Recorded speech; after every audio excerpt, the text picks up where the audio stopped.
most interesting weekends in all of sports, Hey including the guys, Super Bowl. really quick, it Okay. doesn't say on YouTube that we're streaming. Okay. It normally halts a second. Don't worry about it. Well, All this right, is it's I the just most wanted to make awkward one. sure. It does say in YouTube for me that it says we're streaming, so Oh, Kyle's so just maybe throwing it's a just me and wrench. I'm an Okay. idiot. So I apologize, So people. Kyle's throwing a wrench into my monologue, which means I'm now I need to sorry. realign Guys, it. we have to Redo start it. this Redo it. podcast over I was again. I Um, was making sure we didn't go the first half hour with nothing okay. on. I'm Look, just making shit sure. happens, you know. So, anyways, I just realized one of our talks today is gonna be the XFL, and Kyle sent a picture from the XFL shop, which means he was looking at possibly buying something. So, is that Yeah, I true, was. Kyle? Yeah, you I were. am. I Okay, got it. am. Their logos are actually kind of dope. Not No, gonna no, lie. don't even look. I said, Have you looked at that Sea Dragons logo? yeah, it's so It's bad. derpy. Good. Anyway, keep going. Okay, so we're gonna get there, and we're gonna talk about the XFL a little bit, but let's start off with the most unimportant. I'm just kidding. There's a little Listen bit here. of the NHL trade deadline. So there's two trade deadlines that happened in the last week or so. Well, NHL hasn't happened yet. Official Well, trade deadline. starting. It's starting. It's starting. Yeah. So Oh my it God, Kyle started interrupting last again. week or ended. Oh my God. stop The it. NBA ended. What was it? Saturday at 4 or something like that. And then the NHL, is it this Saturday or the following Saturday? It's like in the next 2 weeks, Cal, I right? think it's March. It's The first March? Saturday in March, I think. It's either I think it's the first Saturday. I Yeah, don't remember. I can look this up. But I point don't know. being, we are going to talk about the first piece of what we'll call the NHL trade deadline. Although it seems like, oh yeah, we are March 3rd. I was yeah, right. Yeah, 20 March days 3rd. from now, so they're just ahead of Key here. So the Rangers said, we can't stand for third place in our division.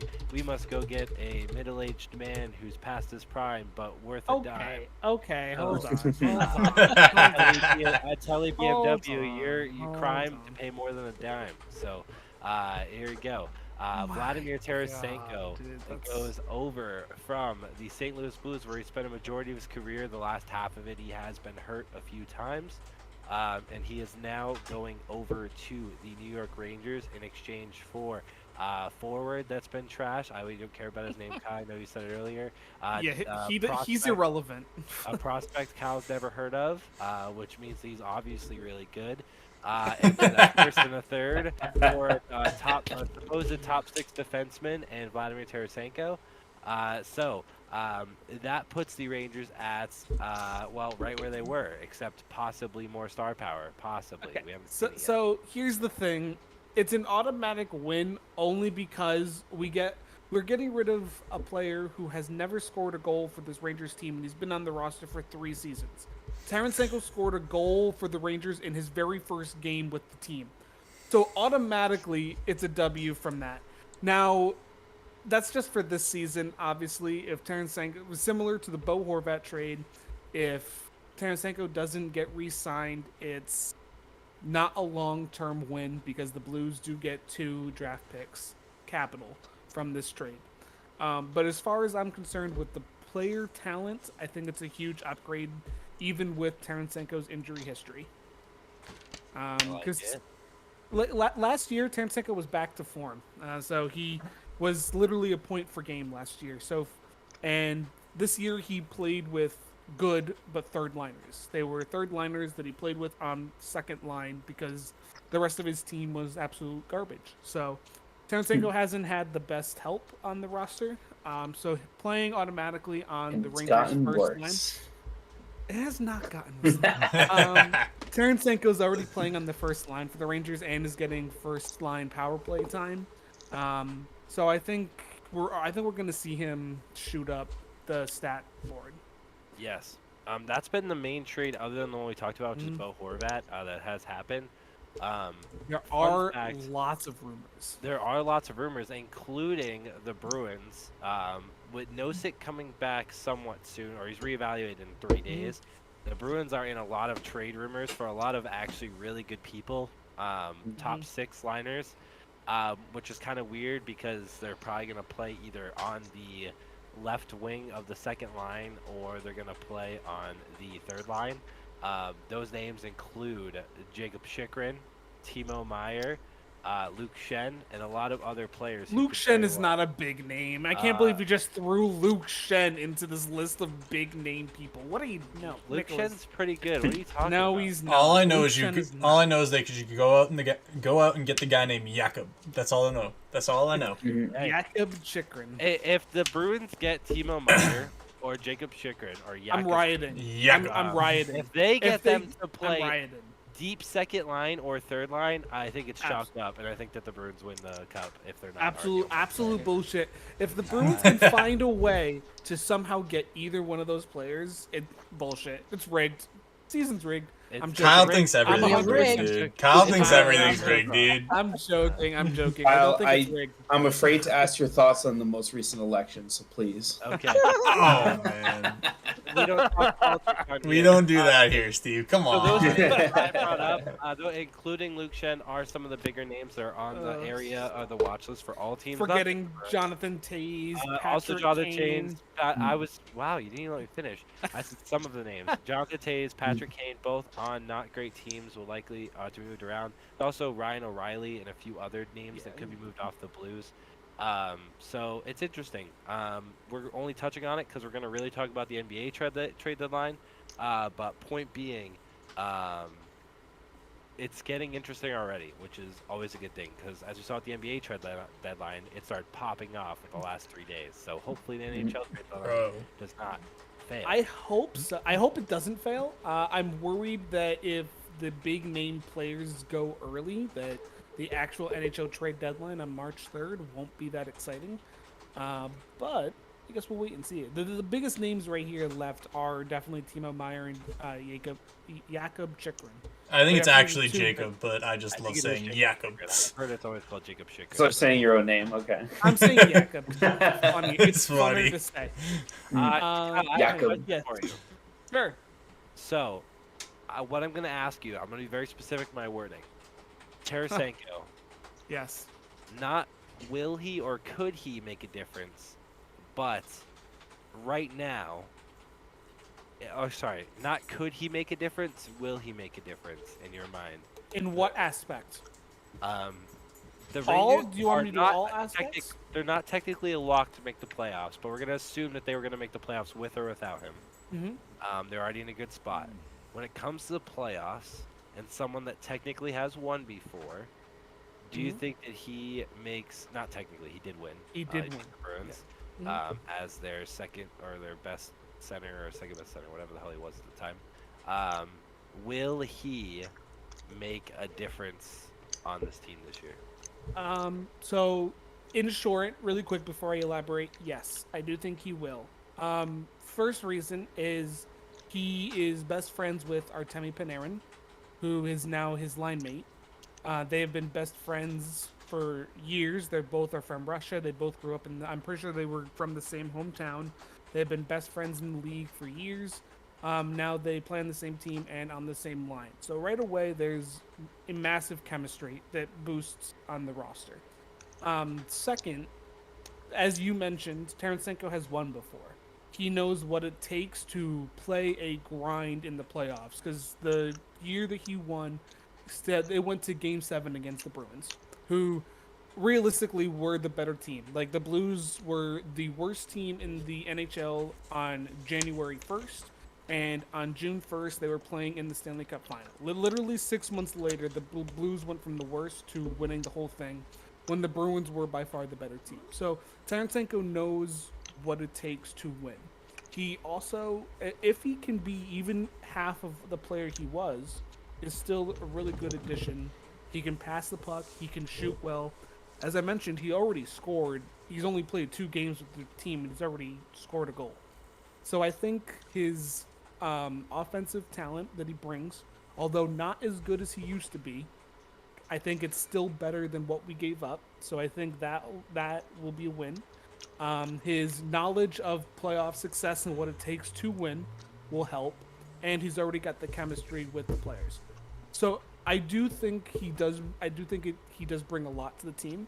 And I'm not saying it's going to be 100% guarantee that we make the playoffs. Like, we're still very much something could happen and we lose. We still have to go through very good teams in the Eastern Conference if we do make the playoffs, like the Penguins, the Hurricanes, and of course the Bruins and Lightning are absolute powerhouses in the Eastern Conference. So there is still a lot to do, but I think the addition of Tarasenko, I think, is going very under the radar, surprisingly. I'll ask you, Kyle. I wanted to ask who will make more of a difference, Bo Horvat or Vladimir Tarasenko? Oh, that's actually kind of tough because I don't know how Horvat is done with the Islanders. I haven't really paid attention to the I'd lesser love to New find York out team. for you. Let me know how Lesser he's New doing. York The team. Leicester, New York. The team. Leicester New York team. That's redundant. I don't know this answer, but who's won a championship more recently? I feel like it might be that. Bo Horvat has never. Are you talking about the Islanders or Rangers? Islanders, Rangers. Rangers won in '93. I wasn't sure. 94. Sorry, my bad. I feel like the Ran- Islanders- Been a long Islanders- time there, Kyle. Okay. So It's been here- longer here- for the Islanders. Here's the number. So in 4 games played, Bo Horvat has scored 4 points and 3 goals. Good for Therefore, him. he is doing double the production of Tarasenko. Well, he's also played double the amount of goals. So Yeah, but point per game versus half point per game. Well, yeah, no. So I didn't know what he was doing. So that's obviously really good. So he's obviously clicking with his new team. He obviously feels welcome. Chemistry is there. So Bo Horvat is a great player. I was actually very shocked that he re-signed with the team. So I did not see that coming. So that does. I do yes. think Bo Horvat. Another piece, That's Kyle. so- We didn't so talk about tough. that. Yeah, I said this Yes. to you earlier. The Tarasenko trade is an L, a first and third Yes. for 6 months of a guy if he does not resign. I agree. So, I think it's an L after this year. I think from here to June, it's a W. If he doesn't re-sign, and going forward, absolute L if he doesn't re-sign. Yeah, just Because yeah. we're giving up the future at that. We're giving up a future for just a rental, and I hate when teams do that. I really hope Tarasenko Does manages kind of to feel like stick what around. you did here because I it feels like agree, I Tarasenko agree. wants to hang out with his brothers over in Boston next year. So Well, considering he just got traded to the team with his best friend on it, I don't know how you. best how friends he's don't win championships, Kyle. We'll see in June. I don't know. We'll see in June. Yeah, we'll see the I don't Bruins think hoisting a you'll Stanley see Cup, in big June. dog. Yeah, I don't think you'll see in June. I think you'll be watching the Bruins do it. So. Unfortunately, Kyle, this ain't elementary school days where the power of friendship ain't gonna fix shit if your team is terrible. This is Awesome. not Kingdom Hearts, Okay. Kyle. So we're going to move on from the NHL. Very trade deadline. overrated. We will be talking more about that over the next 3 weeks Yes. as it unfolds.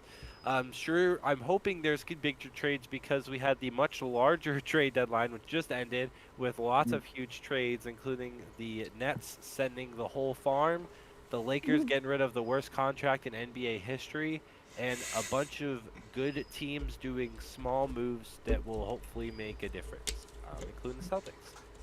So, Nick, do you It's want to like the do you want to share the screen with the trades on it? Sure, I'd be happy to. really what happened was we had the official end of the failed Brooklyn experiment, pretty much. That is actually a fact. It was the end of the Brooklyn experiment. They did get a decent Yeah. haul back, though.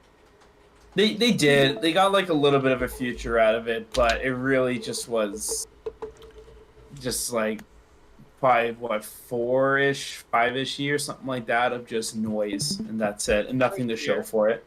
We've already talked about Rui Hachimura for Kendrick Nunn at least a little bit, and 3 second-round picks. I did forget that this happened, but I knew it did. Okay, so we're gonna start here. They did say they talked about a little bit on last week's podcast, so I did miss because I had to watch my niece go to the championship of the 8-year-old basketball league, of course.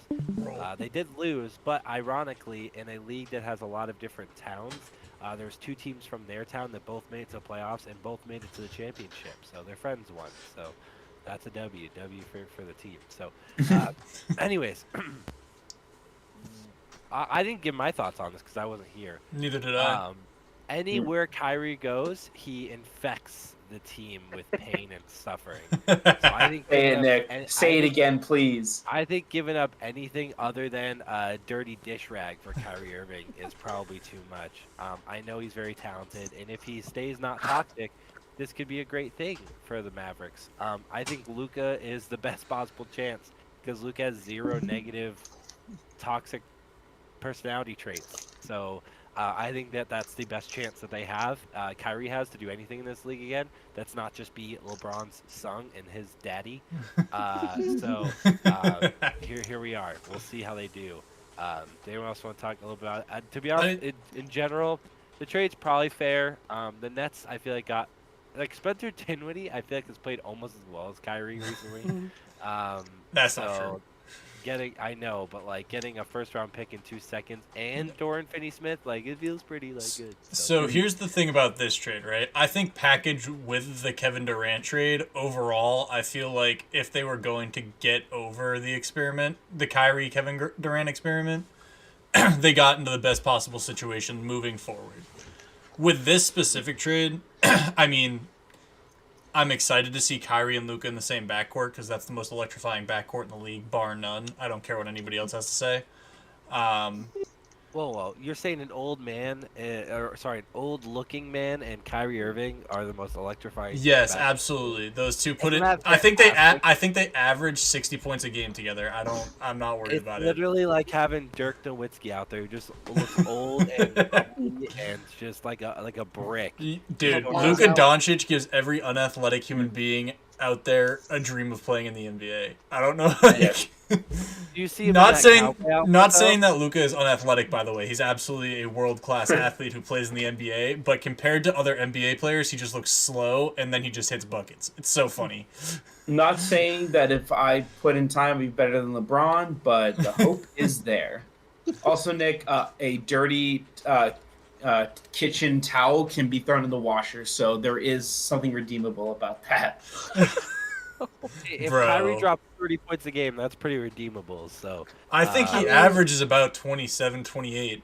The only What's problem he with doing right Kyrie, now? the only problem with Kyrie Irving is that he's not reliable. You don't know whether he's going to play game to game, and you can only sign him for a 1-year deal because you don't know whether he's going to want to play basketball for half a year. Kyrie's what has been playing well. Yeah, he's for averaging this- 27 points a game this year. Mhm. I'm not sure in his first game with them will. I think it was the figure out. Clippers game. 25.7, 3 games, the last 3 games. Mm-hmm. But I mean, 42 he- from 3 and 48 playing overall. well. And 7 The thing assists so is- far. Kyrie has to be okay with not being the #1 guy because he didn't seem like he was okay with it in the Nets, and he had to be okay with it with the Cavs. I And mean, the Celtics, he was the #1 guy, but he was a toxic #1 guy. So he did let James Harden be the primary ball handler there for a while. It wasn't like... yeah, I don't think he liked it though. Like he barely played during that time, but he caused issues. So I don't. That's the thing. He has to essentially agree that Luka's better than him, which he is. Here's the thing. I think mean, he Luka was is better toxic. than him. He was annoyed to be the son of LeBron when he was in the Cavs. Comes to the comes to the Celtics, and he realizes that he's the man. That's what he wanted, and he's toxic. Then he goes to the Nets, and instead of being toxic, he's just problematic. Because a lot of it, he wasn't even toxic to teammates. He was just stupid off the court and stuff, and created a lot of drama. So I think he won't be toxic with Luka. I think it's going to be, can he finally do what he realized when he was that LeBron was right, and that there's a lot more bigger things than what Kyrie was thinking about. Yeah, I don't know. We'll see. We have a lot of trades to get to, so I Yeah. don't want to spend too much time on that Kyrie stuff. Would you agree that this is the second biggest one? Like, behind the KD trade, obviously. This is the third biggest. I think this is the third Yeah. biggest, and not because of the names, but because of the impact. Okay, Yeah. I think Russell Westbrook trade was such a big Yeah. trade that's fair. because of the worst contract in the league. Like, I think that's a huge thing. That's a huge So, W for Lakers I- to get rid of that contract. If anyone can tell me, I know who Dwayne Dedman is. I know. This- Thank you, Kenny. But this is not That- these two trades. Yeah. That move essentially just allowed them to trade Jacob Pertl later. Yeah. Mhm. That's no, it. His name is Jakob Porter. Jakob Pertl. It's Listen, Jacob Chikrin and Jakob. Porter. y'all got me messed up. Mhm. It doesn't matter. Anyways, we don't care I about. think you got Kemba yourself Edwards messed up. And the draft rights I to did. David Mishinu. I don't even know what that means, so I don't care. This Okay. trade was huge. The three-way Mhm. Lakers Westbrook trade. So, this trade is very big because, as you know, D'Angelo Russell was dying to get back on the team that he so badly wanted to leave, of course. And so now he's back with a much better supporting cast, fortunately for him. The Timberwolves are doing well this year. The Jazz are doing way better than expected. If anyone can tell me how the fuck the Jazz are not the worst team in the league, I wish I knew. Ainge. I wish I knew. Cause Danny Ainge is a Danny god, Ainge. dude. he Yeah. wasn't when he was He on the is the reason. Celtics for those 5 years. Yes. Jesus Christ.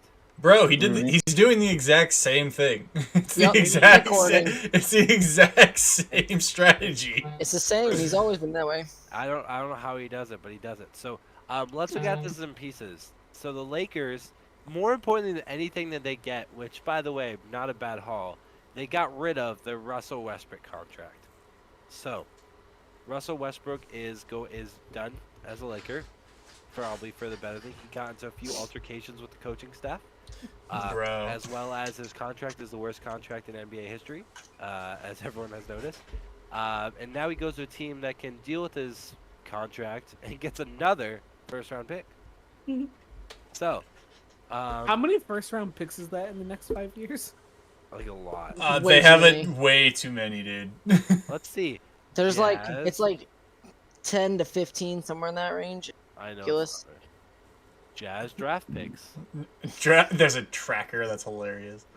2023 in the first. So this year, they own their Their own own. 2020 pick. The least favorable first-round pick between these three teams, which they had Royce O'Neal, or which they got for Royce O'Neal, and then they have Minnesota's unprotected first-round picks. They have theirs and Minnesota's, as well as the least favorable of these three teams. They got 3. And then they have Which will a probably second-round be pick. Phillies. Right? They Least then favorite, have first round pick next year. They owe OKC. They get OKC's first round pick, but it is protected first through 10. And then it's protected first through 2025. No, they and owe 130, that one. 126. Yeah, they don't have. I don't think they They have a don't have first it. round pick in 2024. But OKC is almost guaranteed gonna be. So if the Jazz are in the top 10, they get to keep the pick. That's what's going Yes. Yeah. Yep. Yes. And if it, yeah. Yep. And they also, and this doesn't feel right. Okay, maybe we're getting a little deeper here. 2025. This is where it starts to get a little crazy. They Mhm. own their own first round pick. They own Minnesota's first round pick, and they own Cleveland's first round pick. Yep. Wow. We don't even care about second round picks. 2026, they own their first round pick. They have a first round draft swap with Minnesota and a draft swap with Cleveland. And then 2027, they own their first round pick. They have Minnesota's first round pick and Cleveland's first round pick, and LA and the Lakers' first round pick, which is protected 1 through 4. And Jeez. 2028, they have their own and a first round draft swap with Cleveland. And this is the last year that matters. They have their own 2029 first round pick, Cleveland's unprotected first round pick, and Minnesota's first round pick protected 1 through 5. Bro, that's ridiculous. Jeez. So Literally, they have. They 4, average like 5, 6, 7, 8, 9. We're not. It's talking just about- they have it's 14 draft picks that they have. First round 9, draft Yeah, pick. it's 10, ridiculous. That's 11, nuts. 12, 13, 14, 15. And then they owe another one here. So yeah, 14 in the next 5 And years. if they don't end up owing because they go in the top 10, they get 16. Exactly. Oh my god. So, and that's the next 5 years. So, they're about to have a lot of trade assets, is what that feels like to me. That's on so top of over the stupid. next 5 years, they could fill out their entire roster with first round draft picks. Yes. Yep. It's I'd say crazy. that's pretty damn In good. the NBA, there's Granted, only like 15 people a year. And knowing that are- Ainge, he's not gonna like trade for anybody. He's just gonna. He's just gonna draft take guys, them. Like, oh my god, yeah, So- if you can just fill up your roster with new cheap players, that's pretty damn good. So looking at the Lakers here, because I'm realizing I'm not going fast enough here. D'Angelo Russell. He is a good piece if he's happy to be there. It seems like he's happy to be there. Mhm. Although I don't think he was too happy he found out via Twitter, but it do be like that sometimes. Malik Beasley. So D'Angelo Russell will probably start because they got rid of Pat Bev. So he's probably starting with That was an LeBron. underrated move, by the way. Yeah, we're gonna talk about that. It's up here. Malik Beasley is a good bench piece, like a good bench Yep, piece. yep.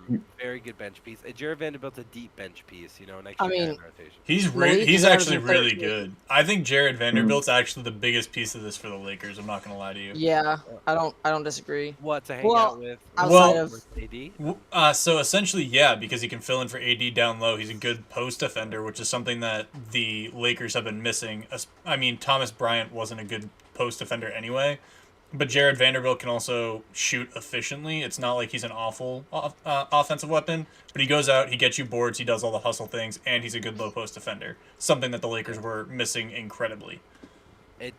This trade, as we move on to the next team, it does feel very weird for Minnesota, though. Yeah. Mike Conley's great, but I feel like they gave up a bit here.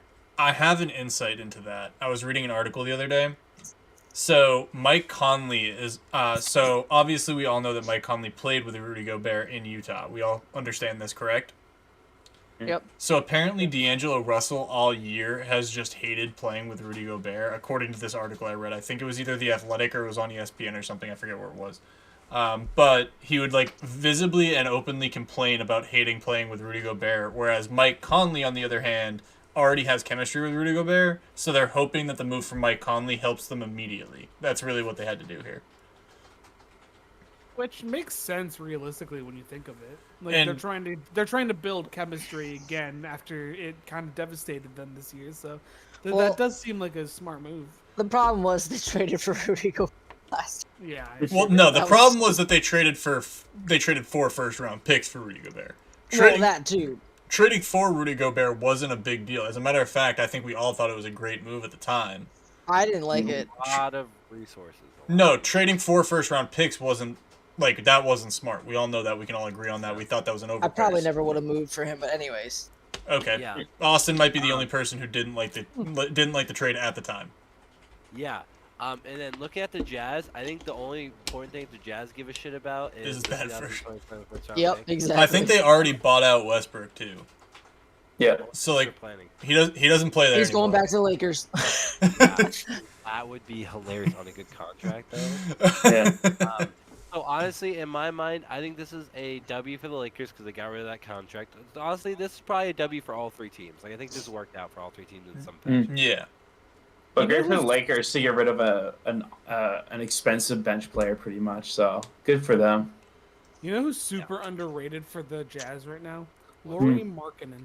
Bro, He's- Laurie He was Markkinen. gross on the Bulls, and then he went to Yeah. a different team who has no one, and so now he's their best player. I Yeah. still think he's been underrated compared to being like talked about with everyone else who plays in the Western Conference. Like, just because there's so much star power in the Western Conference, he doesn't get a lot of credit as being really good. Like he's a top 20 player in the league right now. Like stats wise, I'm not saying. I was like, wait a minute. Nah. Stats wise, He's the best right player now. on a decent team. So that makes sense. Yes. So yeah. I feel like Sure. the Jazz are the Seahawks of the NBA, where they were supposed to be the worst team in the league, and then Yeah, they're like, that's fair. might make. I the mean, playoffs. they're They're pushing. 11th right now, so they're not that good, but Yeah, but Yeah. fighting Yeah, for a playing spot. like- They also For a while, started- fighting. ridiculously Yeah, hot. for so a I think while reaching they were rate like 30 is up bad. there. For a while, Yeah. they were like 3rd in the West. Yeah. Yeah, for like the first Which 3 does weeks just maybe, be. and then I mean, just be in that position at all, considering how terrible they looked. Yeah, I mean, and they have such a good future. You got 14 first-round picks. Like their GM's got to be excited, but they got to draft well. Yeah. Let's hope they use those picks well in the So, future. can everyone raise your right hand? Everyone with their hands raised. Who thinks that the Knicks overpaid here? Yep, everyone hands raised. Okay. Okay, cool. Yeah. Here's the thing. That's I like funny. Josh Hart. I do. He was really good with the Pelicans. definitely He overpaid. was pretty good with the Portland Trailblazers. The only issue was he wasn't that good, and they gave up a lot of young pieces here for a guy who I don't feel like is super proven, including a lottery protected first round pick. So I'm a little sussy baka of the old Knicks here. Not that they've done anything good in a while. So If it was just the players or just the pick, I feel like it would be a good trade. Yeah, Having both yeah. there, yeah, slight overpay. Cam Reddish is a super decent young star. Like he's doing good. If anyone wants to try and pronounce, I know how to say his last name. Anyone want to try and pronounce Ryan's last name? I have no. It is Archidiakono. I was gonna say it, but I'm Archidiakono. Interesting. You played for Archie Villanova. Diakono. He was a great guard for Yeah. them. He's a deep bench piece, and I'm not gonna try and pronounce Sv's last name here, but he's another bench piece. Mikhailuk. Maybe that is, you know, I think it is. I know it's Mikhailuk. Mikhailuk. I don't remember if it's Um, Svi. It's something else. And then they gave a first round pick. So this feels like a lot for Josh Hart. And I don't feel like this is a big impact move for the Knicks, who are already struggling to be anywhere relevant. So, Cam, Oh. what's Cam's stats? I don't remember what he was averaging this year. I'm sure this will bring me right to his stats for the year. Yeah. 8.5. You know, 31% been from on- three. Yeah, he was on the. He comes off the bench a lot. He was not a starter. Yeah. Uh, So for what he was supposed to be coming out of college, obviously not great so far. He could turn around, but I'm I mean, okay he's giving been that hot up for in the Josh last Hart. 10. Look at Yeah, he's all in- these L's. But I look like at the teams three players we they're getting played. as just young Wow. guys. He's only played 21 games this year. Wow. He Wow. hasn't played a lot. The Knicks, for some reason, the Knicks didn't want to play him or Obi Toppin. Like they just don't want to. They didn't want to play either of them. And I Oh, don't know look at why. Ryan Arcidiacono. He's really putting out for the team. Can you I show think me this is his Josh second Hart? season. What's Josh Hart's stats? Let me see what he's doing. But I mean, About Nah. the same, to be honest. About the same. well, that was As just against Cam About Reddish the Brooklyn. same as alone. Cam Reddish. I think that's just against Alone. Brooklyn, boys. That was just against Brooklyn. Oh, okay. Wait, go back. That was just against Brooklyn. Okay, that makes sense. No, his regular season, he's averaging 9.5, 8 rebounds, and 4 assists. Wait, don't Okay, we look go at Wait, back. wait. Go back go to back to- Reddish then. Yeah. Ah, go back that's to Reddish. it's the coding. That's the. I don't know. Eric, Why are you looking at Mikal Bridges? I didn't Oh do my it. It went goodness. upwards. It went upwards. Oh, No, that's Cam 8.5. That's Cam there we stats. go. That's Yeah, that's actual what we Cam wanted. stats. That's weird. Yeah, Fine. yeah. That's what I'm saying. Oh, right. So he had 8.5. So they're 8.5. essentially They're about so- the same. what we're saying is that the Knicks decided, let's not pay regular value. Let's pay. overpay. Let's overpay by giving Cam Reddish, who's equal to Josh Hart, and Ryan Arcidiacono, who's averaging a nice crisp 0.3 points per game. He's gross. And then Mikhailuk, who's also averaging 1.6 points a game, who's also gross, and a first-round pick. Let's give depth and a first-round pick for someone who's equal to the other person who you're also trading. You who's know your- what this does? This opens up roster spots for the season. For Yes, to not for play free Obi Toppin. agency. Got it. Yo, I If need it- to see the I'm Knicks getting- bring in Russell Westbrook. Yeah, Oh, wait. that'd be Honestly- amazing. Honestly, I wouldn't hate that, to be honest. You know who I would hate, though, if they get rid of Obi Toppin? Fucking play him. What the hell are you doing, Thibodeau? Play Yeah. Obi. Come on. Yeah, Here's the thing, I Kayvon. don't- Yeah, Kayvon Thibodeau. No, What the hell not- are you doing? Yeah, Here's the other thing I Kayvon. don't understand about this trade. Why would you trade for a guard when you have Fournier? You have We, um, we also have RJ Barrett. RJ Barrett we have and Jalen Jalen Brunson. Brunson. We have Quentin. Don't forget Quentin Grimes. That's true. You got Quentin Grimes. And so you Emmanuel go, you know what? quickly. Let's And go get- Emmanuel quickly. Let's go get Josh Hart. And I love Josh Hart. I think he's a great player as a role player. But like, what are we Oh. doing? Also, What are you doing? Derrick Rose is also still on the team. They are so. they are Right. new. They're no longer called the New York Knicks. They're called the New York Guards. No, they're called the New York 76ers. The way that they had all of the what was it, the centers back when they were trying to figure out who to play. Yeah, Yeah, yeah. But got Joel Joel Embiid is actually almost an MVP candidate. Yeah, they had to take 100,000 centers. Yeah, they had to before move found- Jahlil Okafor and Nerlens Noel after that. But that's okay. That's okay. The Knicks. suck Speaking moving- of great centers, Jakob. So Yep. Jakob Jakob. Poeltl, the Celtics. This is one of the guys they're supposed to go for someone different, which we'll see briefly. I'm actually okay with who they went with instead. Yeah, so there's not a ton to talk about here because Kem Birch is a bench piece, Jakob Poeltl's a bench center or a decent. He's a start. He's a starter in Toronto. Yeah, in Toronto. Yeah, exactly. Toronto. Where Toronto, not a Fred great Lee is team. Still a starter, by the way. Who is, anyways, so there's not a lot to talk about here.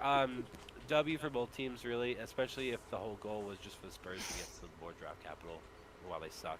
And Popovich, they're just ruining his career. It's fine. Bro, everybody still thinks Pop is the greatest coach to ever exist. What are you talking about? He still Oh, is good, jeez. but they're just wasting the rest of his years. They're wasting his career. Yeah, you're That's what I'm right. saying. They're I wasting mean- the rest of his years. He's got option. He helps the. So I will say that they haven't hit anything recently, really. You know, I'll be honest. If the Celtics weren't so good, I'd tell them to come coach here. I mean, to be honest, but the Celtics are pretty good. So, Mhm. okay, let's talk about the biggest trade of the weekend. Yeah, it's a fact. So I go back and forth.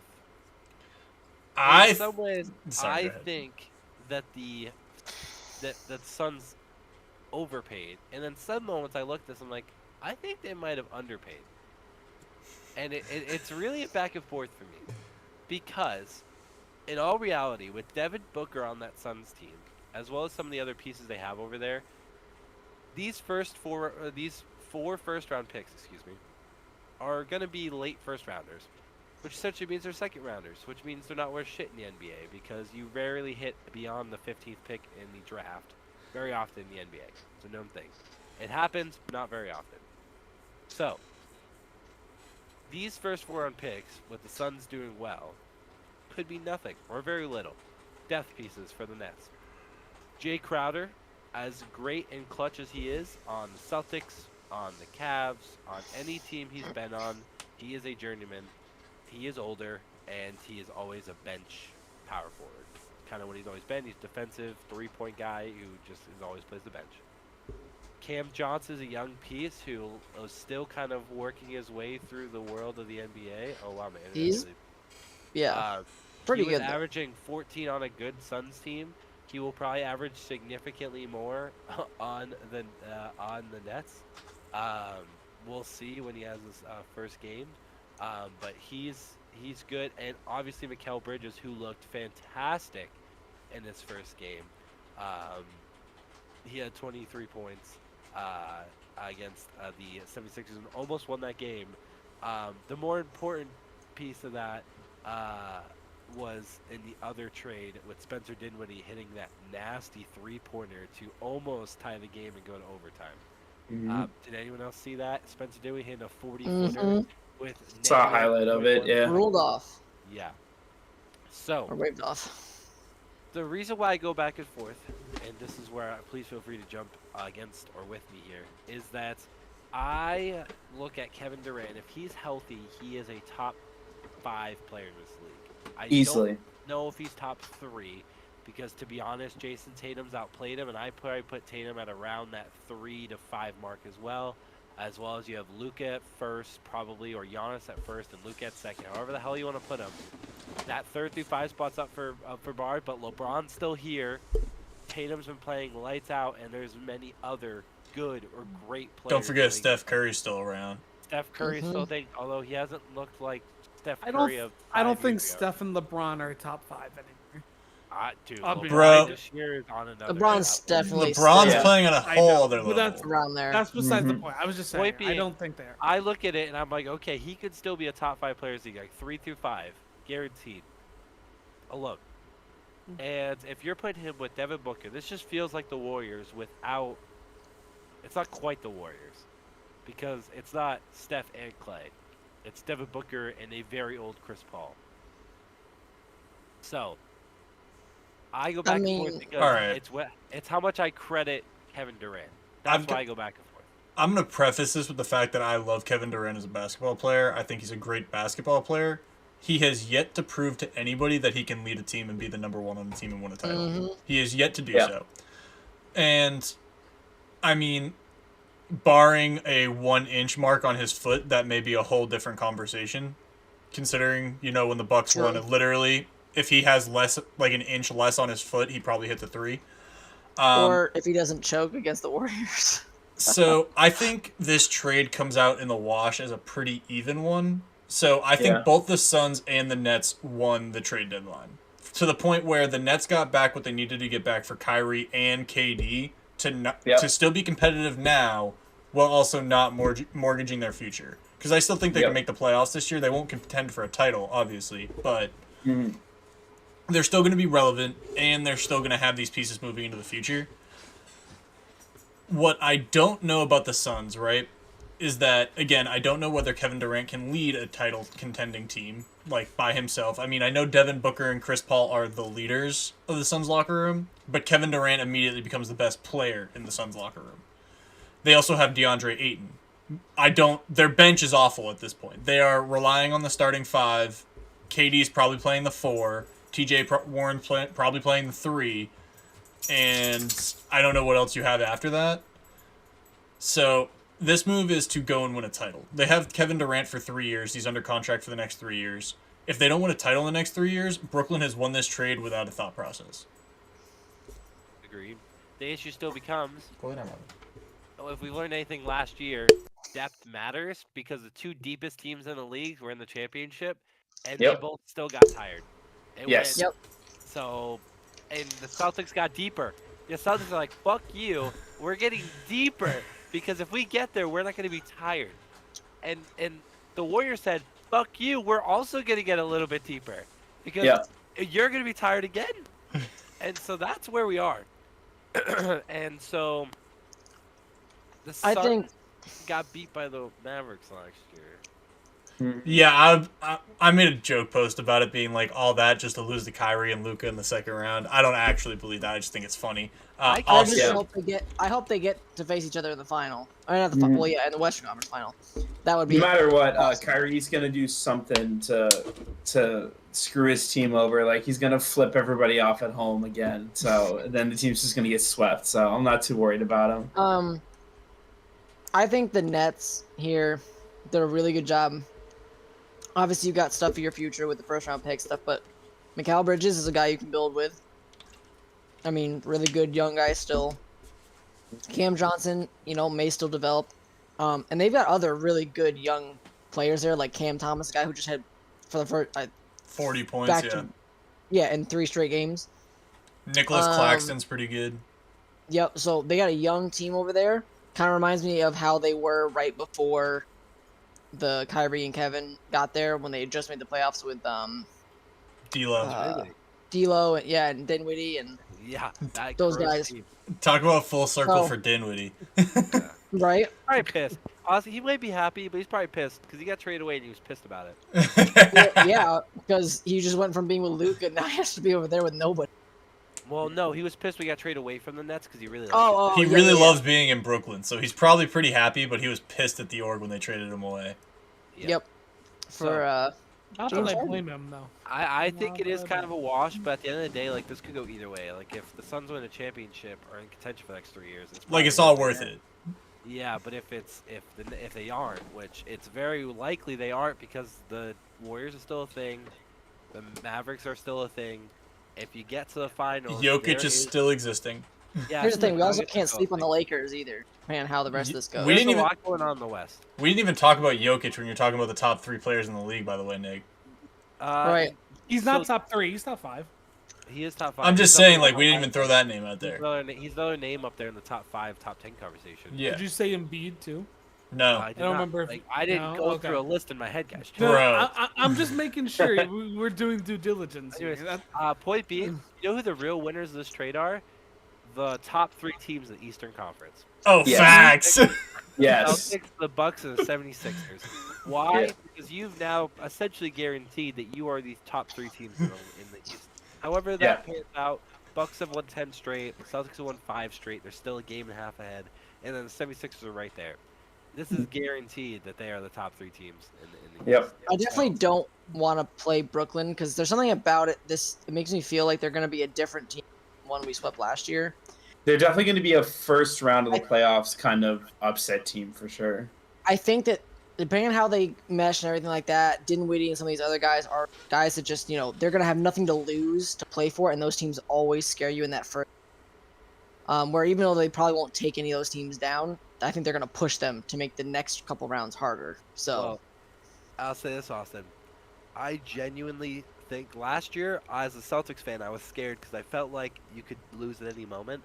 This year, it's full, just like the Celtics seem to be. I don't give a fuck attitude. I'm going to beat anyone and everyone because we should have won last year, and we don't care. Oh, I agree. I genuinely am not scared of a single team in the East, and I'm only a little bit scared of the Warriors, and that's it. Yep. Like, I'm not really scared of anyone else. So, I mean, I think I'm still scared of the Suns with that starting 5. I know their bench isn't great, but, like, you have to worry about the Suns at this point. You say that, but if the starters of the Suns score 80 points, right, Yeah. and the bench scores 25. Yeah, it's That's 105. The Celtics starting five is, if it's healthy, which it will likely be by the playoffs, is probably going to also score 80 or 90. And our bench, Malcolm Brogdon averages like 20 points a game. Didn't alone. Derek White drop 33 on his own He yesterday? just dropped Uh-huh. 33. Or two? So- Was it 2 nights ago? I can't remember. When they Uh-huh. last played. He dropped 33. That's just two people. I didn't talk about anyone else. You got Grant Williams, who had 30 points once last pro season. There's a list of people who are going to score a lot more than their. Rob Williams with a double-double, pretty much. Don't even mention the fact that Peyton Pritchard's still just sitting there lurking. Yeah, Mhm. he should have got traded. No offense. He was valuable. So, point being, it matters a lot. I know you're scared of top five. I agree, but they would have to score, in my opinion, over 100 points in their top five to win a game. I mean, But they're capable of it. Like, they're capable of doing that. They are. Are they capable of doing that 4 times in a 7-game series in less than against the defense of this team now, without Mikal Bridges, no. who's still, by the way, the Celtics are still one of the best teams in the defensively in the league. No, I know. Yeah. I'm not Robert saying that. Williams I'm just saying you can't reversed. discount the Suns at that point. Yes, I agree. Okay. No, they don't scare us the same way. Yeah, more trades to get through as well as a few other topics. Mm-hmm. Mike Muscala was the center that the Celtics ended up going with. Great It's just pickup. a backup center. Mike Muscala is always kind of a name that's been around. It's just Justin Jackson, 2 second-round picks. Second-round picks almost always are worth nothing. So, And Justin Jackson was worth nothing. Yep. going on. Throwaway trade. Thomas Bryant and Devon Reed, this isn't a huge one to talk about. If you're seeing second-round picks only, it's really not a huge trade unless there's big players involved. Yep. We then saw another trade here where Luke got moved now to the Hornets. Praise the Lord for him. At least he has LaMelo. LaMelo's still gross. Yep. Matisse Thybulle, the defensive legend who can only shoot some threes and then defensively is good, is now in Portland. He can enjoy Dame. And then Jay McDaniels, not a huge trade. Matisse Thybulle can be really good. He's really good on the Australian team in the World Cup. So for what it's worth. Another Knicks trade, by the way. Drake Yep. Crowder goes to the Bucks, which is probably best case scenario for him. That's not like the Celtics. If the Celtics needed him, is a team that doesn't need that just needs pieces, and he's a piece. George Hill and Serge Ibaka, or Serge Ibaka, if you will. These are all just like, I feel like cap dumps to the Pacers. Nets get 2 more picks. Jay Crowder is now a piece for the Bucks. That's And all. I think that's a that big- I was just gonna say, Austin. I That's think not small. that Jay Crowder pickup for the Bucks is definitely It's gonna good. be big for them. I'm That's still big. thinking Grant Williams over Jay Crowder right now, and that's who he's going up against. They're both. Well, here's the thing: they can throw him at Tatum. They can throw him at. It makes him able to switch more. And if what's his name? God, I can't think of his name. He was injured. It's their shooting guard. Chris Middleton. Thank you. If Middleton, misses playoff time or stuff like that, like last year, there's another piece to just help with that, offset that. Yes, Really big pickup for them. I agree, but it feels like Jalen and Jason are both better this year, and they beat them Yes. last year, in a pretty good way. So I agree, and I think the team as a whole is better, but still. Yeah. We don't need to talk about Highland. I don't even know. He's got bones. I don't know, bro. Don't If care Frank about this one. He's in a trade. We don't care. This one's trade actually is kind of cool. Cool. Yeah, I agree. Very cool. The 5 second-round picks don't matter. But the cool part is that Sadiq Bey goes to the Hawks, as if Trae Young needed more help. Oh, by the way, he does. James Wiseman, who's been a very underutilized center for the Warriors, which I'm actually was super scared of him last year when he was on Robert Williams, so I'm kind of glad he's gone. Goes to the Pistons, where he's going to grow with that super young core, which is going to be fantastic. Those Pistons are going to be really good in a couple of years, like really, really good. And then Kevin Knox, who's been a kind of backup center most of his career, goes to the Warriors. I am not scared of him whatsoever. So Wait. I don't understand the Wiseman thing for Nets. It's still, not the Nets, the the Warriors, I don't either. Pistons. No, the No, Pistons doesn't make the sense Pistons. because they got Jalen Duren, and they already had Yeah. another center, and they're in the Victor Wembanyama sweepstakes. Like, I so don't it makes no understand that. sense. I Sadiq Bey was they much want better. future. Of I think they have a future. I think no, that's they all. do, but what are they doing? I Like, don't know, trading James Sadiq Wiseman Bey was a makes top no 3 sense. overall pick. Wasn't James Wiseman the top? Yeah, pick he was overall? number 2. Yeah, so like, it's not like they want to get that out of him because he will probably get there eventually. I mean, but Jalen Duren is averaging 8 and 8 in his first year. That's good, and he looks really good. You've got, I mean, even if he's only a backup center, probably going forward, you have Cade Cunningham obviously as your point guard. You've got Killian Hayes as a point guard, shooting guard, whatever, however they want to play that. He's looking better. Jaden Ivey, point guard, and then you have James Wiseman now, but if you get Victor Wembanyama, because you have to pick him if you get the first pick. So I don't know. Imagine taking Scoot Henderson over Victor Wembanyama. So, as the Celtics, I continue to forget that we have Blake Griffin on our team, and he continues to be and do exactly what he's supposed to. He should be a backup center and do it well. Backup center, backup power forward, hit a few threes randomly, just be a get big boards.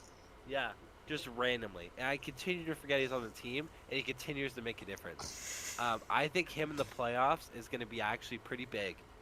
I think he's going to be on another level because he was so close to a championship with that Clippers team, and he wants it so bad. Like, he is towards the end of his career. He wants it so bad. I think if he gets any time, I think he'll play hard. I don't know if he'll play well when it comes to like shooting and stuff, because sometimes he hits those threes, and sometimes you're just like, dude, you look terrible. I need him for the boards though. I don't need my center shooting a ton of threes. Griffin is a shell of himself, like drastically. But that's why he's a backup center, not a starting center. Point Actually, being, he's a third string the center. reason why that came to my head, kind of. Because the Mo Lakers Bamba. got Mo Bamba, which when Mo Bamba came out of the draft, he was expected to be a super great prospect. He's still a good prospect, but he hasn't been amazing for the Magic. He's been good, but he hasn't been amazing. And so the Lakers kind of shed some more old men, and Pat Bev, and got a young center who could make a difference and allow AD to play a little bit more power forward. Which is exactly what he wants to do anyway. Exactly what he wants. So, Obama just stand at the bottom of the hoop with his hands up, and he'll be fine. Unless he's playing like Robert Williams or something like that. Magic are doing something special out there. They are being very sneaky. They're not going to be anything like super special this year, but next year, I think Magic are someone to keep an eye out for in the Eastern Conference. Not saying they're going to be like super competitive, but like they're definitely making noise. Yeah. There's only 2 more trades here. We don't really care. Like, Josh Richardson's cool. He's a bench piece. So is Devontae Graham, and 4 second-round picks. There's not a lot to talk about here. The last trade we'll talk about really at all. Picks. Jeez. Memphis Grizzlies seems like they just wanted to get rid of Danny Green for some reason. The thing is that the Rockets, from my understanding, then cut Danny Green. So there's a chance he ended up signing with the Cavs, I think. I don't know. Real quick, Danny Green. I'm pretty sure he signed with the Cavs. Cavaliers reached deal. So yes, he ended up signing with the Cavs. This is just like cap dump. Yeah, right. It's just cap dump. And then Eric Gordon is the only like big piece here, because he's like decently subpar sometimes. But they end up getting 3 second-round picks. There's a lot of just second-round picks being thrown around. It feels like. Is there worth They mean absolutely nothing. Eric Gordon's the best piece here, and he goes to a contending Clippers team who has been contending what feels like forever and has yet to do really anything worth anything. So we'll see if they do it this year. Okay, that is our NBA trade deadline. And, Lots of cuff going on. Are kind of an important pieces To there. Devontae Graham though for still being a guard from New Hampshire. Facts. Yeah. Where did he play? I forget the name of the school. It wasn't Hold that. on. It wasn't that one that's right next to Plymouth, right? Or was it I don't Tilton remember Academy? Was it like It Exeter? definitely wasn't Holding. Holderness because I'm pretty sure my boss No. would not shut up about it because he coaches at Holderness. So Of I'm sure course, dude. I would That's true. never hear the end of it. I But feel like it'd be like Phillips Exeter Academy. Or I like forget what something. I was looking at, but I saw there was a professional. Oh, it was Brewster. Brewster Ah, all right, Because Yeah. he's from Raleigh, North Carolina. He went to Brewster. I don't know what Brewster is. So, It's where a lot of big the, school. Yeah. it's where a lot of the players go when they're coming up to New Hampshire to play. Yep. speaking of your anyways, boss, dog. What'd you say? I said, What? speaking of your boss, he's in the chat. Ah, there he is. Thanks, Okay. Dave. Awesome. Kyle, Okay. how's your boss doing with this extra, what, 25 grand he just got from the Super Bowl or something like that? He's doing, as far as I know, very well. I don't know the exact number, but Hey, if he Not wants to really. make a donation to the podcast, he's more than welcome. I don't think to. you want. I think he needs to make a donation to Kyle's betting. my bet. I thought you said like my betting. Like, No, my- your like, bet. yeah, No. yeah, your I was sheets like, are. what? Yeah. Maybe That's invest it. terrible. Kyle invests in maybe a razor for the rat mustache he's got. I made a. Whoa. I'm Whoa! just kidding. I had a profit from last night, so listen here, Austin. My betting is doing He just did, fine. and yet he still won't Okay. buy a TV. Anyways, Steve, it's not that important. wait, you said if the Chiefs won, you'd buy a TV. Chat, Bro, chat, you don't have a should seen the TV? sad, like, No, 24 don't inch, say just sad, trying to he do just its hasn't best. upgraded. He hasn't Yeah. upgraded, and so I give him crap for it because I know he can. And so now that he won the bets he said he did, he has to buy one. So I will And the buy a fact that he said he TV when I triple my money. Because oh my god, it just Oh keeps my goodness. changing. Okay, speaking anyway. of that. That's how you know he's a better. Speaking of the NFL, oh wait, the XFL, as in the Extra Large Football League. Ooh. We check in today to the XFL, which is starting. The first game is Saturday. Saturday. Saturday. The Vegas Vipers versus the Arlington Renegades.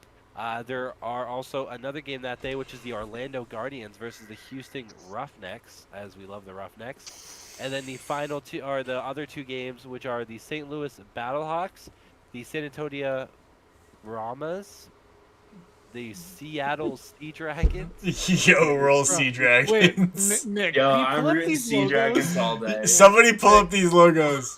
Pull up these These logos are Because these are sick. hilarious. They're so bad, they're good. Look how goated. Look Renegades how kinda goated kinda this the is. logo, but all the Look at rest this. The Sea Dragons. The Look Sea at Dragons the look goated. so It looks cute. like the clip Bro. art you search on Google. No, They- dude, the it looks Sea like they Dragons use is like- clip art from Microsoft Word. I love Exactly. it. Yeah, Microsoft bro, Paint. this- Microsoft Paint. Bro, the Sea Dragons is literally just one of the stock images they use for like one of those medieval like iPhone games for like a Yes. faction of dragons. It's literally what this is. Again, this logo is kind of dope. I don't like any of the other ones. The Orlando Guardians look so bad. That What really is is that? bad. What even is that?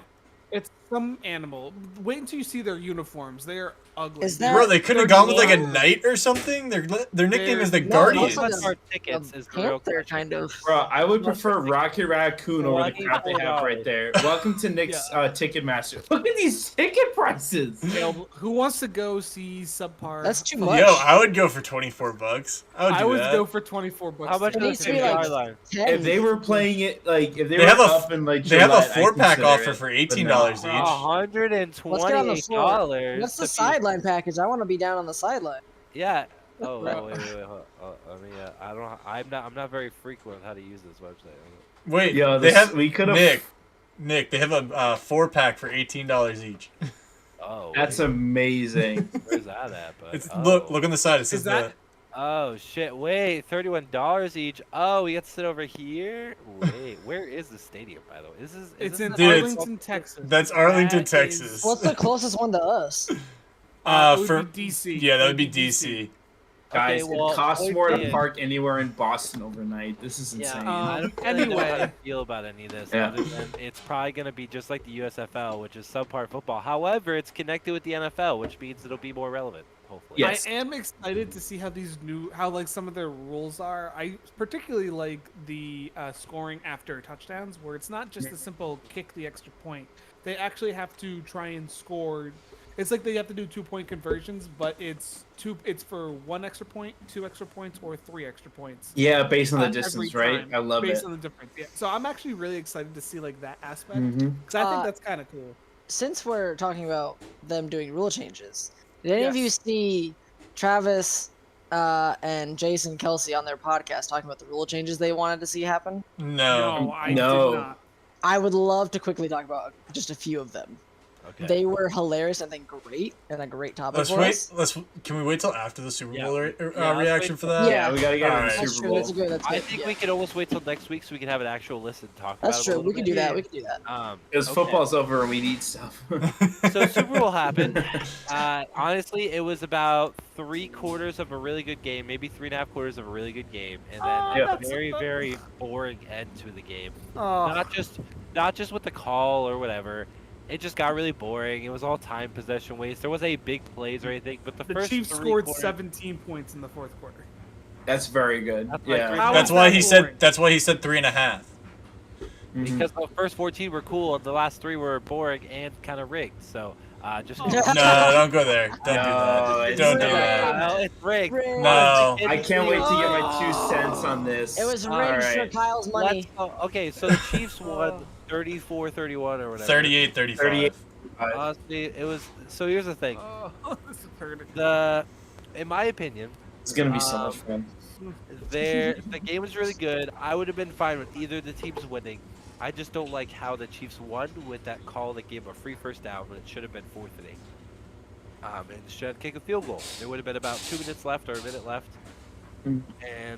or about 2 minutes, and the Eagles would have had 2 timeouts left, and they would have, or 1 timeout left, and they would have been able to have a chance to go down the field with a great kicker who could have very well tied up the game.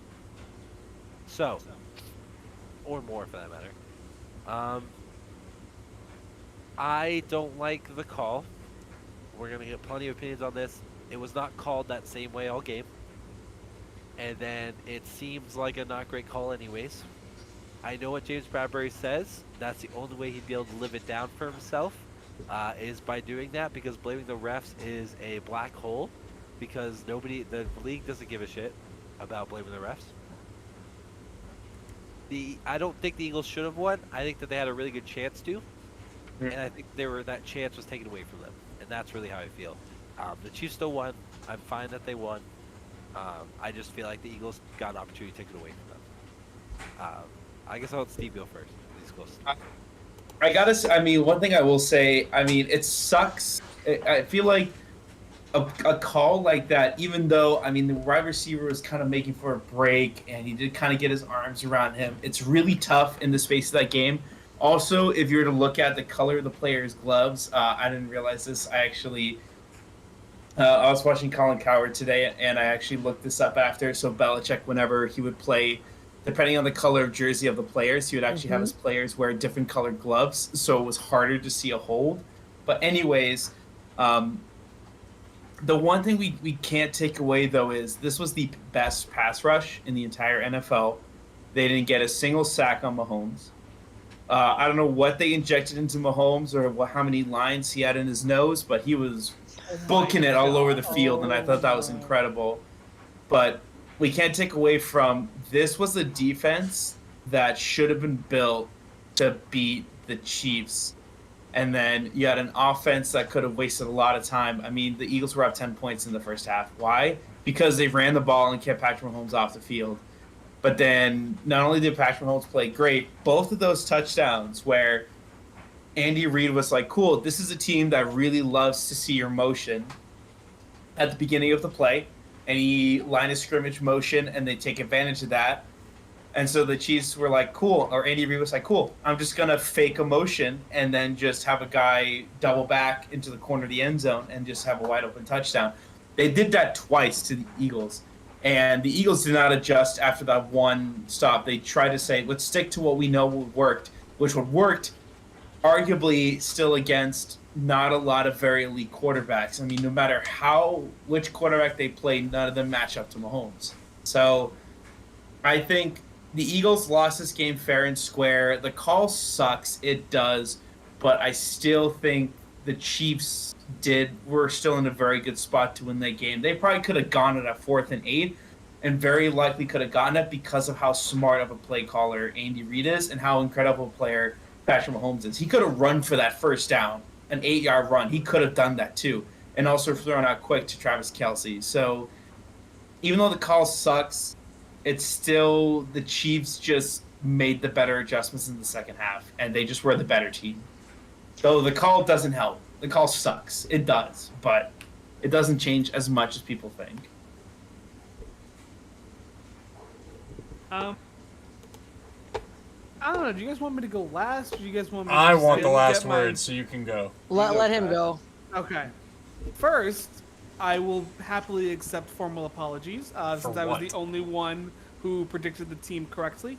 Second, No. I will admit I am an idiot, and although I can predict the team to win correctly, I You can't do the very, score. very incorrectly cannot do the score. As I was very, very wrong. I underestimated just how bad the Chiefs' defense was going to be.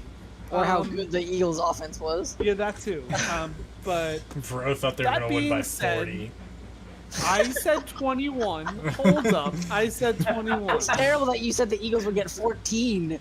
Hey, They how had was that by the bad? end. They had that by the end of the first quarter, bro. Let Yeah. me say my They shit. had Y'all by the didn't end of the- interrupt. You all didn't interrupt. Go ahead, Mr. go ahead, Steve. go ahead. Oh my. Yeah. lord. We're just fucking with Anyway, you. I know. I love. You're the only I one love we it should back. interrupt. No, I'm just- Oh, we just hate you. Just kidding. Anyway. Chiefs. There were a lot of calls that went missed all game long. I felt that the holding call was the right call because it should have been called all game long.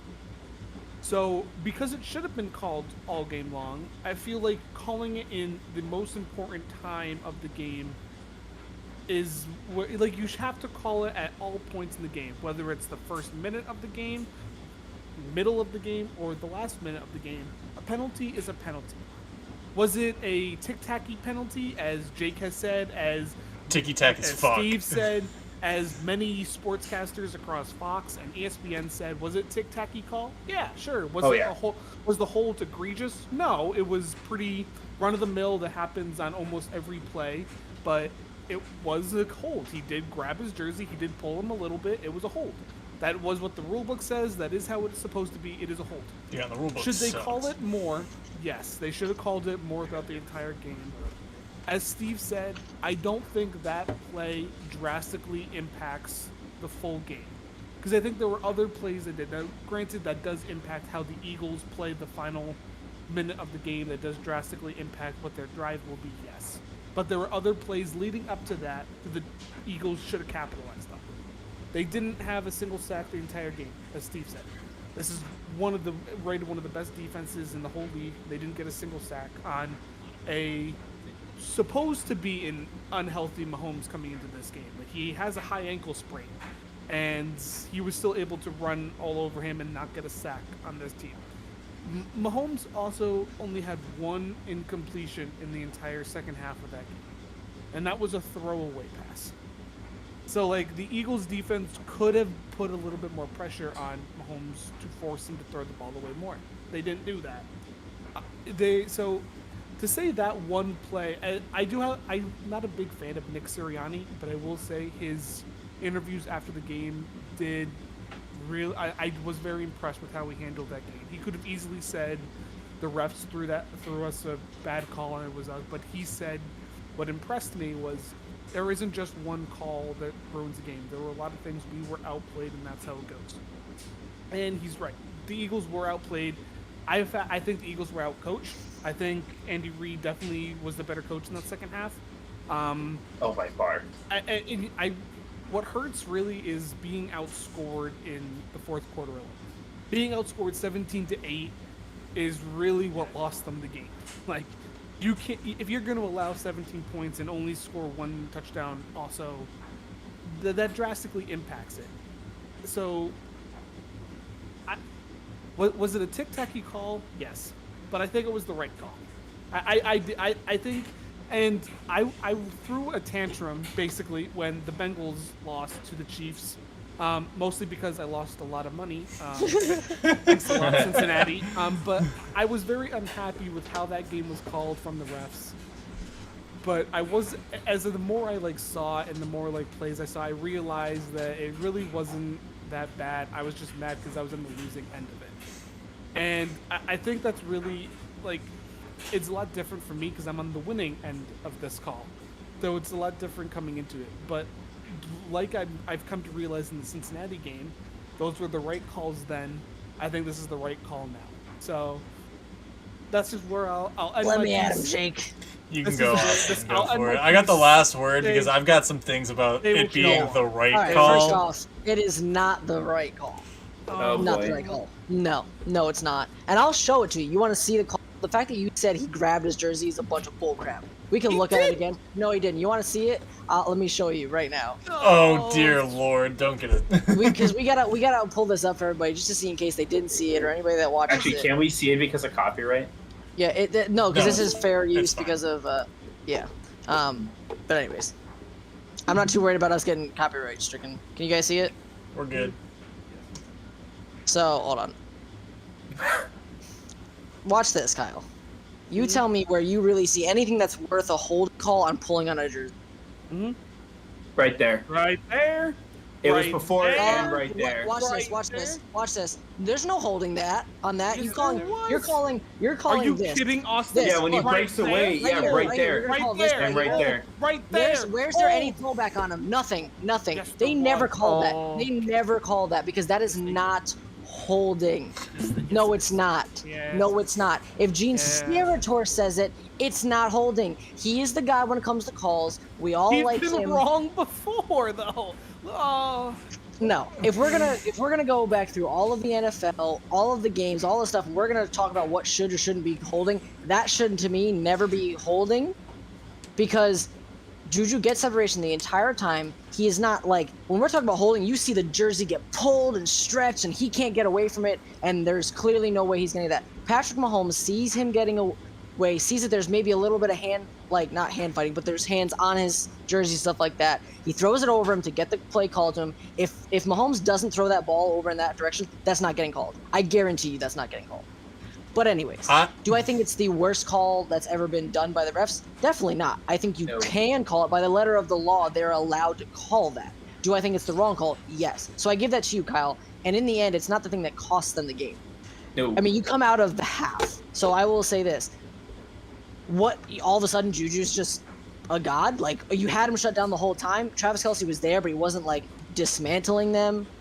And nothing else was really happening for them that first half. If Jalen doesn't drop the ball for a touchdown, guess what? They still don't lose that game. So there's a lot the Eagles could have done that was better. Jalen drops the ball for a return, a fumble return. Such a bad fumble. Terrible. Such I mean, a bad literally fumble. just drops the ball. Like, that's terrible. And then in the second half, you're not It's going like to a your bread Daniel and butter. Jones level play. Where is Devontae Smith in that second half? He had some stuff, but AJ Brown goes silent.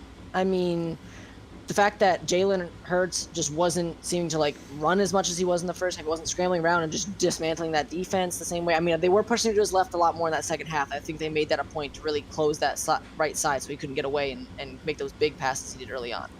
But overall, the Chiefs stepped up and they won, and I can't fault them for that. I mean, Nick Sirianni did get out coached in that second half. He did a great, masterful first half, and Andy Reid just said, hey, yep, we got to step it up. As Travis Kelce said afterwards, he said, hey, we weren't playing for each other. We weren't doing all these things that we said we needed to do, and they came out and they did it. And that's why they're the team that tends to come back now. They're basically what the Patriots were at one point.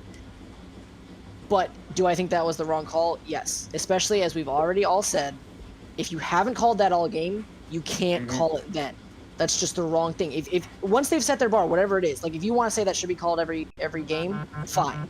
That's what you call.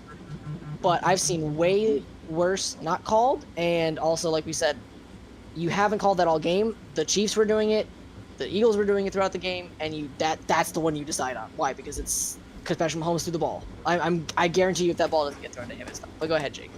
No, honestly, Austin, you took the words right out of my mouth. If you haven't been calling that all game, which we saw it on both sides, it was both the Chiefs and the Eagles essentially holding each other's receivers constantly all game, at least in that kind of context where there's hands on them, maybe the jersey gets tugged a little bit. It's the Super Bowl, you let them play. It is what it is. Quickly, Maria's locked out, so I'm going to go get her. You're good, Be bro. right back. Also, Jake, She you said she know had her what's keys. better, I just want this on the record. She said she had her keys. All right, I'll be back. but he's What's up, not Austin? even 5 yards down the field yet. So that necessarily doesn't matter with holding. On Okay. like the 'Cause, black letter rule book, Yeah. that doesn't matter as much with holding. But you haven't been calling it all game. You don't call it with 2 minutes left in the Super Bowl. You just don't. You let them play. And literally the only thing that happens at that point is the Eagles get a minute and a half to go down the field and tie the game or do something else. So I don't think that's the defining moment of the football game. It allowed the Chiefs to close it out on offense rather than closing it out on defense, which the entire second half said they would have closed it out on defense, and the Eagles weren't going to march down the field and get that field goal anyway. Well, the Eagles had just scored, so. The entire second half, it looked like the Chiefs' defense was dominating the game. Agreed, but because it looked on that last drive like the Eagles had figured out whatever had gone wrong for them up until that point. So that's the reason I think maybe they have a chance. Maybe they only have one timeout. They have a minute and a half. It's a hard thing to do. Sure. It's a hard thing to ask any quarterback to do. A hard thing to ask any team to do, to be honest with you. We got really used to it because Tom Brady did it for 20 years, and now Pat Mahomes does it constantly. Even Josh Allen sometimes. Josh Allen sometimes. Joe Burrow does it a lot. Yeah. Tom Brady made it a thing. There are 3 or 4 quarterbacks now who do it consistently. At the end of the day, I mean, you shouldn't let Kadarius Toney get a punt return to your 5-yard line. Yeah, That's terrible. That's terrible. Your pass rush should be better.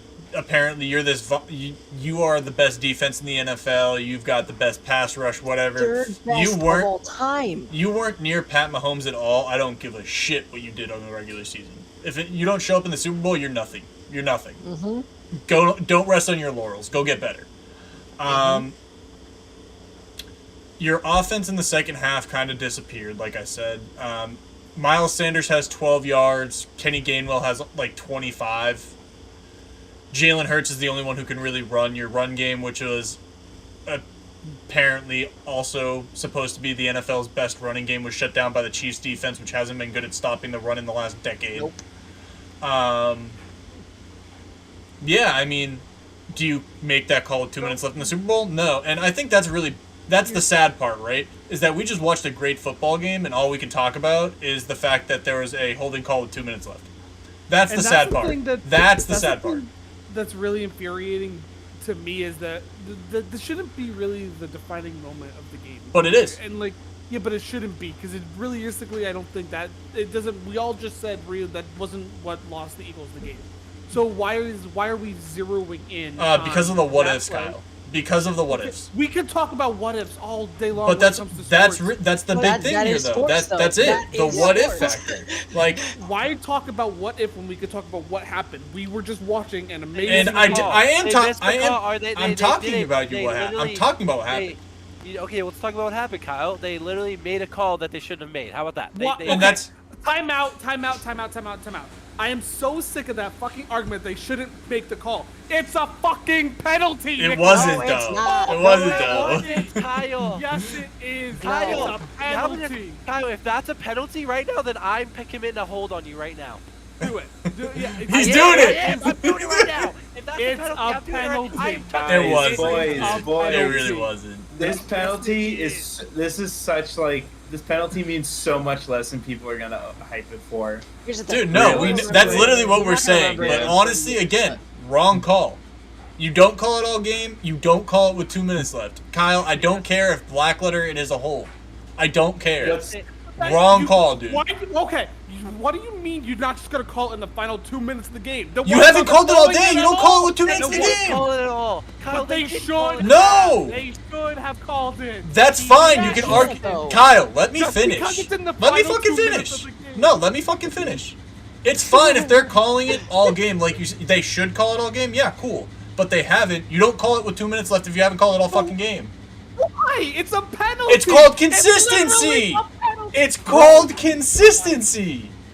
Consistency doesn't exist in this fucking league. Consistency hasn't existed. They had it. They had it the entire game.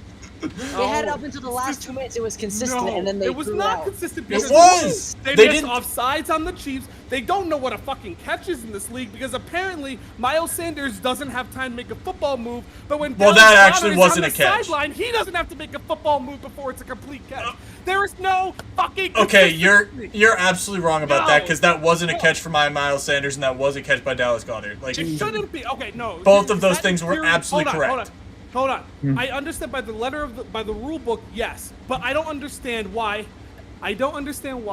Dallas Goedert doesn't have to make a football move and it's considered a catch because he's on the sideline. But when anywhere else in the field, you have to make a football move for it to be a catch. That doesn't make any sense. It's about possession, Kyle. But or neither one made realistically- a- Listen, I'm not saying the catch rules make any fucking Him not sense. having time. But They said there's not enough time when he catches it and the guy hit him for it to be a Okay. catch. That was what they said. Yes, which is fine with Miles. I understand it was the right call because it wasn't a catch. He didn't make a football move. But then why for Dallas Goedert? Why does he not have to make a football move for it to be considered They a said catch? it wasn't the fact that he didn't make a football move for Miles Sanders. It was the fact that he didn't have time. Well, also He caught it technically, and got toe- hit. Neither did Dallas well, Goedert. I mean, if you want to look at it, toe tapping is a football move. Right. Bang, That's done, pointless. goodbye, see ya. No, it's what? He What? has a football move because he's making an effort to stay in bounds. Nah, Miles all right, Sanders Nick, didn't go have time ahead. to catch the ball and hit the ground. I'm done, Nick, go ahead. Okay. Yeah. Point being, there's no right or wrong in this because everyone's wrong because there's no right because the league doesn't allow for there to be a right. At the end of the day, the Chiefs won the Super Bowl no matter how they won it, just like the Giants won a Super Bowl no matter how they won it. Two of them, to be exact. Patriots won against 6. us. So, as we move on, Mario Manham didn't actually catch that ball, by the way. Moving on. Anyways, so that's really it for our topics this week. Unless anyone else say anything else, I Nope. think that's it for yelling at each other. I really think the NFL needs to take a good look at officiating in general. They Because do it I feel everywhere. like, Bro, no, 3 days ago we were just told it's the best it's ever been. Yeah. yeah, We were just told it's the best it's ever been. it's so crazy just how I feel like the playoffs really show that I feel like officiating crews decide just to be as most inconsistent as possible. They don't. 'Cause They now- try to do their best. They realistically try to do their best. They just It's suck at it. just, yes. It is a lose game. It's a losing game because no one's. I'm just saying. NFL, you put the 5 of us on the field. We're We're probably gonna be asking for autographs and maybe You're gonna placing see bets no and placing calls games. whatsoever. You're gonna You're gonna miss. see no We're calls. gonna miss everything. You're gonna see Every no call. calls Like 80s whatsoever. football. It's gonna be 80s football. Headbutting and punching is allowed. Let's go. Okay. Well, on that note, How we're gonna football end- should be. We're gonna We'll end talk more episode about that next week. 51. Yeah, I don't think we are. We're gonna move on as We will. We're gonna stop talking about the Super Bowl because it's over, and there's really It's not much else sad. to talk about. It was a good 3.5 quarters of Super Bowl. I wish that the last 6 minutes didn't have issues with it, and our last 7 or so minutes. I think we all agree that if it was a clean Super Bowl, it'd be more fun to talk about. Also, just shout wanna out to say really- Rihanna. Oh no, go ahead, Steve. Well, Shout out first Rihanna. off, shout out to Rihanna for her special guest being her second child. Yep. that changes the dynamic of the performance. I'm like, wow, she's not performing. I'm like, wait, that's a bump. And then we're all talking about it at the party. We're like, oh my god, she's actually pregnant. So good for Anyway. her. Yes, good for Rihanna being pregnant and performing one hell of a show. I thought that was amazing. But anyway, honestly, I forgot what I was gonna say. Oh, it's Oh, probably Oh, well, that okay, means it's that time wraps for up Nick to get back to our going to podcast. die. Nick beat me to it. Patrick Mahomes is the greatest quarterback of all time. So there, I'm saying. it. Shut Kick up, him, Kyle. kick him, kick him. Fucking kick him. Oh, I don't want to kick him from the server, or do I? Kick him from the server. Okay. Anyway, so that's gonna end episode 51 for this week. Next week's episode 52. That'll be our 1-year episode. We might do some special stuff just to commemorate everything that we've done over the last year and our consistency. We do appreciate you for watching this episode. Definitely make sure to go check out the socials on Twitter and Instagram, as well as Facebook if you're feeling spicy. We do appreciate you. We appreciate your time and listening to us. Make sure to go us on Spotify and Apple Music, or Apple Podcasts, excuse me, if you feel like watching us is a pain on the eyes. Well, now, Kyle and his takes are gone, it might be a little bit easier. So, Well, speaking of takes, Jake, we have to apologize about Jalen Hurts as well. I don't have to Oh, apologize for shit. I've apologized publicly Oh, yeah. 3 times. He has, yeah, he has. we'll save that for next week. Everyone have a great week. Have a great holiday weekend and happy President's Day. And we hope you all have a great one.